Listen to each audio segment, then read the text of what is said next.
আজি 25 দিন হ'ল মৃত্যুৰ। টিভিটো যেতিয়া খুলি দিয়া হয় বিৰক্তি লাগে, ক'ত আৰম্ভ হ'ব, ক'ত শেষ হ'ব, কোনদিনা ক'ত। আজি যদি কিবা এটা কৈছে কালি কোনো নিৰাপত্তা নাই, কোনো নিশ্চয়তা নাই।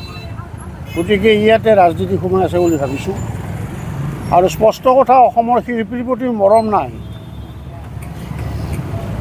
এগৰাকী আছিল সুধাকণ্ঠ ভাৰতৰত্ন ডক্টৰ ভূপেন হাজৰিকাৰ পিছতে আমি পাইছিলোঁ, আৰু বহু আছে, আমি নাই বুলি নকওঁ, কিন্তু জুবিন গাৰ্গক আমি পাইছিলোঁ।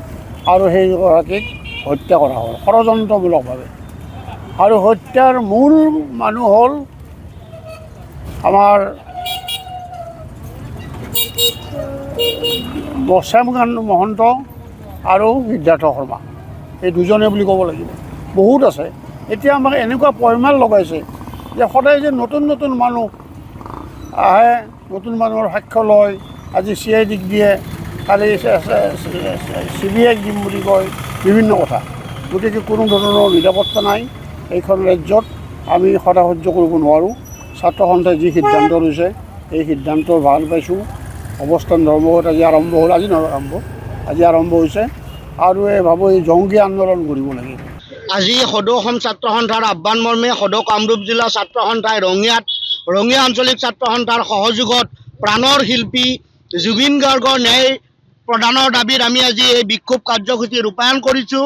আজি 25 দিন হ'ল অসমৰ প্ৰাণৰ শিল্পীগৰাকীক ছিংগাপুৰলৈ মাতি নি যি পৰিকল্পিতভাৱে হত্যা কৰা হ'ল, এই হত্যাৰ উচিত বিচাৰি আমি এই ন্যায় প্ৰদানৰ দাবীত আমি এই বিক্ষোভ কাৰ্যসূচী ৰূপায়ণ কৰিছোঁ।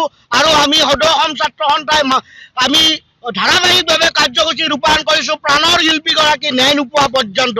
এতিয়া কথাটো হ'ল, আমি চৰকাৰলৈ এটাই আহ্বান ৰাখিছোঁ, প্ৰাণৰ শিল্পীগৰাকী ন্যায় প্ৰতিজন অসমীয়াই বিচাৰিছে, প্ৰতিজন মানুহে বিচাৰিছে। কিন্তু বৰ্তমানলৈকে চৰকাৰে ন্যায়ৰ ক্ষেত্ৰত কিছুমান বিভিন্ন কথা কৈ এই ন্যায় প্ৰদানৰ ক্ষেত্ৰত কিছু কথাবোৰ ফালৰি কাটি নিবলৈ চেষ্টা কৰাটো অতিকৈ দুৰ্ভাগ্যজনক। কিন্তু এই ক্ষেত্ৰত আমি চৰকাৰলৈ দৃষ্টি নিবদ্ধ ৰাখিছে অসমবাসী ৰাইজে। প্ৰাণৰ শিল্পীগৰাকীক ন্যায় লাগে।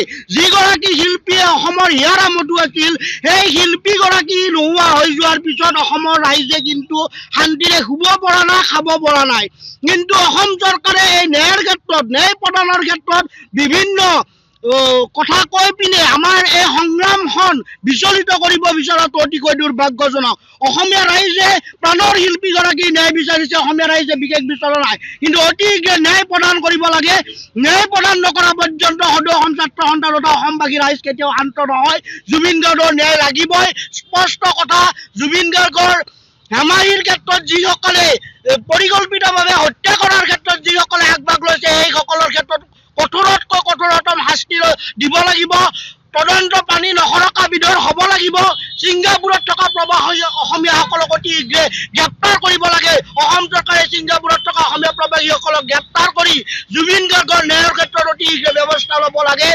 শ্যামকান্ত মহন্ত, সিদ্ধাৰ্থ শৰ্মা আদি যিসকলে এই ক্ষেত্ৰত জড়িত হৈ আছে, অতি সোনকালে এইসকল ব্যক্তিক শাস্তি দিয়াৰ ব্যৱস্থা কৰিব লাগে। আজি এই সংগ্ৰামৰ জৰিয়তে পুনৰবাৰ জুবিন গাৰ্গৰ ন্যায় বিচাৰিছোঁ।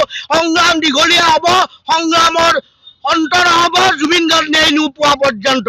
যিকোনো খবৰৰ বাবে যোগাযোগ কৰক 7099017330 লগতে 7099017110 নম্বৰত।